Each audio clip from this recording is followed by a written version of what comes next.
Bell, কাক ও অন্যান্য।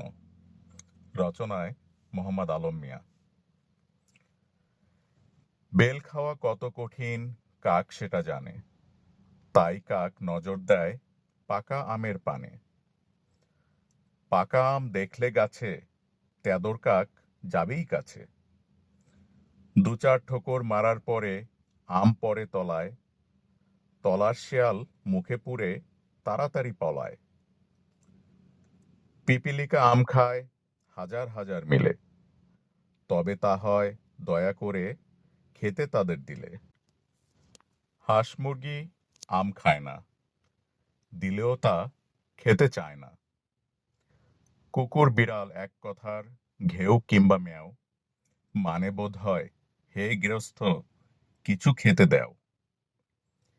এক প্রকার মানুষ মেলে যদ্দূর পারে খায়, খাওয়ার পরে থলে ভরে আরো নিয়ে যায়।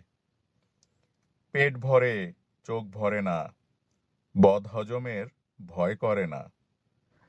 মাগ না পেলে আলকাতরা নিতে দ্বিধা নাই, ফল খেয়ে গাছ খাবে বলবে আরো চাই।